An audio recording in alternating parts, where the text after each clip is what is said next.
E aí, pessoas, beleza?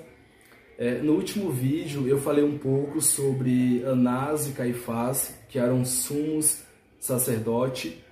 E nesse vídeo eu vou trazer um pouquinho mais sobre a vida desses dois personagens e também vou falar sobre o que foi o ofício de sacerdócio. Nós iremos ter, galera, o sacerdócio ele iniciando com Arão. Lembra lá no Velho Testamento, nos Pentateucos, que Deus vai instruir Moisés e Moisés vai ordenar Arão e seu filho como sumo sacerdote. E aí nós iremos ter o início desse ofício. Basicamente, eles iriam ministrar no tabernáculo. Nós iremos ter ali o tabernáculo, o lugar santo, o santíssimo, e só quem entrava no Santo dos Santos era o sumo sacerdote. Para não ficar um pouco confuso, nós iremos ter os sacerdotes e o sumo sacerdote. E o sumo sacerdote é o único que vai entrar no lugar santíssimo. Ele quem vai fazer uma vez por ano a expiação pelo pecado dos hebreus. Lembra que uma vez por ano era ministrado um culto e aí era oferecido um sacrifício, e quem oferecia esse sacrifício era justamente o sumo sacerdote. Pessoas, até chegar de Arão, até chegar em Anás e Caifás no primeiro século, nós iremos ter algumas mudanças em relação à forma como esse ofício ele acontecia. Na época de Arão, a gente tinha somente um sumo sacerdote. Esse cargo, vou colocar cargo para ficar mais fácil da gente entender, ele era vitalício, ou seja, um novo sumo sacerdote, ele só poderia ser ordenado quando o sacerdote atual ele falecesse. Só que quando a gente chega ali um pouco antes da vinda de Cristo, fazendo essa transição do século antigo para o primeiro século, essas mudanças elas irão ocorrer em função do domínio de Roma sobre a Judéia ou sobre os judeus. Por quê? O sacerdócio ele vai, de certa forma, começar a exercer uma influência também política. Como assim, Manuelis? Na época de Arão, ou lá no Velho Testamento, o sacerdote ele ficava encarregado somente das questões religiosas, era ele quem direcionava o povo, era ele, de certa forma, em alguns momentos recebia a orientação divina, interpretava a vontade de Deus e passava isso para a população, que no nosso caso é a nação de Israel. Só que no primeiro século nós iremos ter o sacerdócio ele mudando, e aí os sacerdotes eles irão exercer também uma influência política, além dessa influência religiosa, irão também exercer outras influências. Em relação a Anás e Caifás, pessoas, nós iremos ter Anás como sendo o sumo sacerdote. Ele foi anterior a Caifás, e após ele exercer o seu ministério, Anás, nós iremos ter Caifás. Só para você ter uma ideia, eles eram de certa forma parentes, porque Caifás ele vai casar com a filha de Anás, e aí Anás vai ser sogro de Caifás. Quem vai nomear Anás como sumo sacerdote é Quirino. Anás vai ficar durante um período de 9 anos exercendo o seu ministério, e posteriormente Valério Gaius, se não estiver enganado, vai tirar Anás do poder ou desse ofício de sumo sacerdote e vai colocar Caifás.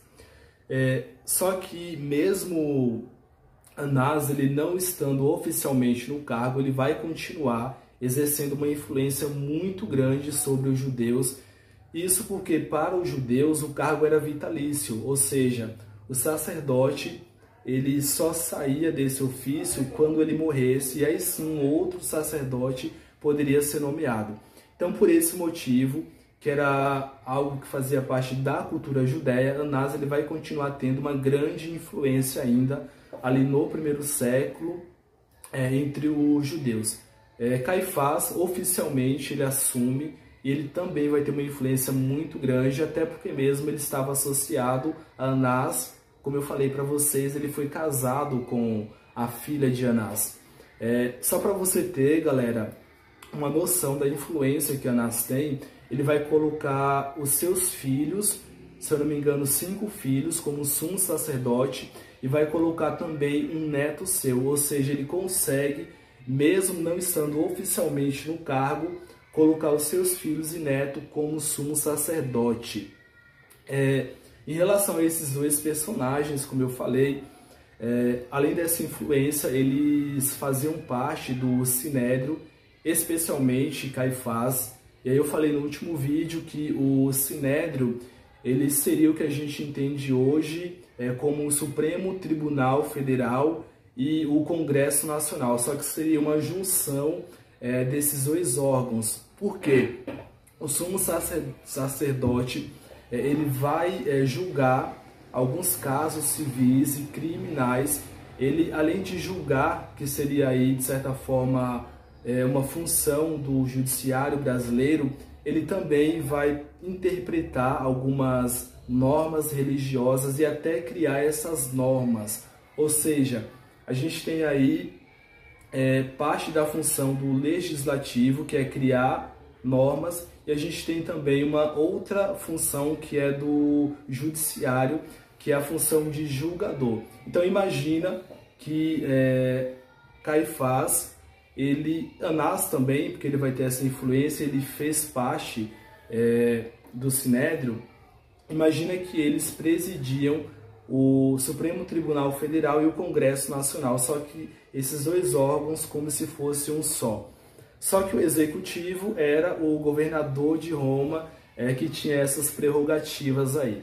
Então esses personagens bíblicos, eles eram pessoas que estavam ligadas à elite da época, eram pessoas que tinham um poder aquisitivo muito grande, eles tinham uma tomada de decisão muito forte naquela região. E aí, como eu falei para vocês também no último vídeo, eu vou frisar aqui, quando Cristo vem, Cristo é visto como uma ameaça a esses líderes, a influência que esses líderes tinham, até que mesmo Cristo ele estava crescendo, ele tinha muita influência e ele vinha para reformar ou para mudar a forma como esses líderes interpretavam e aplicavam as leis religiosas. Pessoas, quando algumas pessoas falam que de certa forma Cristo ele foi revolucionário, que Cristo era tido de certa forma como um rebelde, é no sentido de que Cristo vem com uma mensagem totalmente diferente à mensagem da época, ou seja, Cristo vem para bagunçar o status quo da época. Então Cristo ele é revolucionário, é tido como um rebelde por esses motivos. Trazendo para os dias atuais, imagina que tem uma pessoa que prega ou fala contra o Supremo Tribunal Federal ou fala contra o Congresso Nacional. E as mensagens são mensagens fortes e duras. Essa pessoa com certeza seria perseguida e teria sobre si algumas sanções. Então esse era Cristo. Cristo ele vem com uma mensagem muito forte. Não só Cristo, como João Batista também.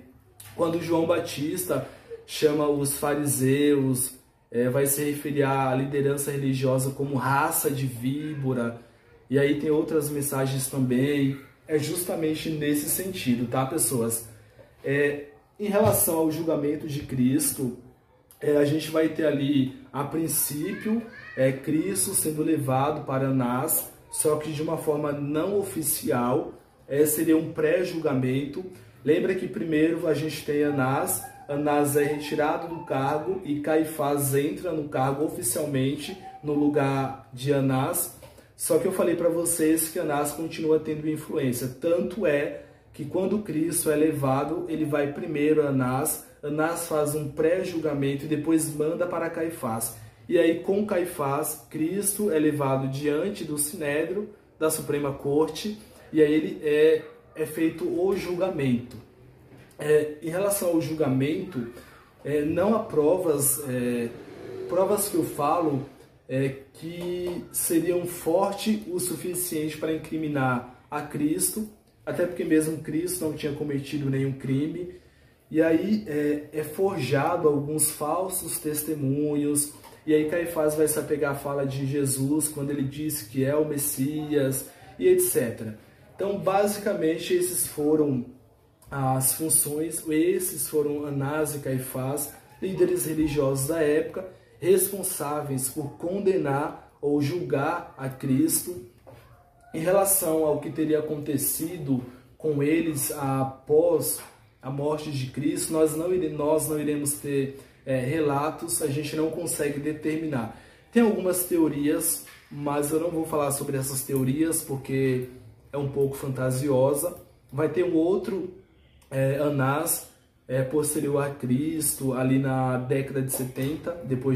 Pessoas, infelizmente, a liderança da igreja hoje, e não só a liderança, como alguns membros estão corrompidos e estão distantes do Senhor. Da mesma forma que Anás e Caifás, eles não conheciam ou não reconheceram Cristo, o Filho de Deus, o seu Salvador, a maioria dos líderes religiosos hoje e uma grande parte das comunidades cristãs também não reconhece a verdadeira mensagem de Deus e estão completamente com a mente deturpada em relação àquilo que Deus quer para as nossas vidas. E aí, pessoas, só para a gente finalizar, eu poderia dar diversos exemplos. A gente tem aí inúmeros líderes religiosos, como eu disse, que estão vendidos ao sistema, que estão vendidos ao capital. São pessoas que buscam o lucro acima de tudo.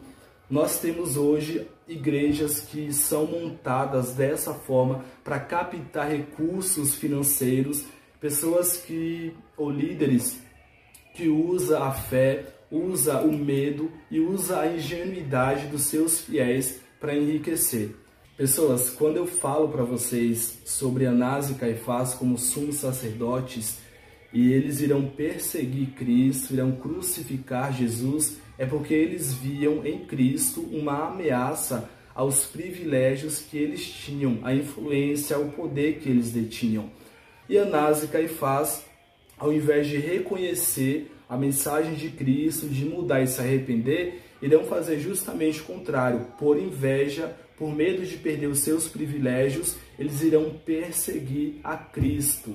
Ou seja, a liderança da época de Cristo estava corrompida, assim como a liderança de hoje. E que você se apegue não à figura do seu pastor, não à figura do seu presbítero, não à figura do seu evangelista, mas que você se apegue à mensagem de Deus e que você se apegue à verdade. A forma que eu utilizo para, de certa forma, distinguir entre aquilo que provém de Deus e aquilo que não provém, é se a mensagem ela está em acordo com a Bíblia ou com as Sagradas Escrituras. Se ela não estiver de acordo com as Sagradas Escrituras, essa pessoa que fala essa mensagem não é movida pelo Espírito de Deus. E aí eu já falei para vocês ao longo dos vídeos que eu não concordo com a prática de um indivíduo ser assalariado para pregar a mensagem de Deus. Exemplo maior é Cristo. Cristo, quando veio a esse mundo, ele ofereceu a mensagem, ele ofereceu a salvação de graça. Cristo tinha o seu ofício, recebia doações, mas não recebia por pregar a mensagem. Ou seja, qualquer líder religioso, qualquer pastor hoje que recebe para pregar, que ganha um salário para compartilhar a mensagem de Deus, infelizmente é uma pessoa que não é movida pelo Espírito Santo, mas é movida pelo dinheiro, pela ganância e pelos privilégios que tem.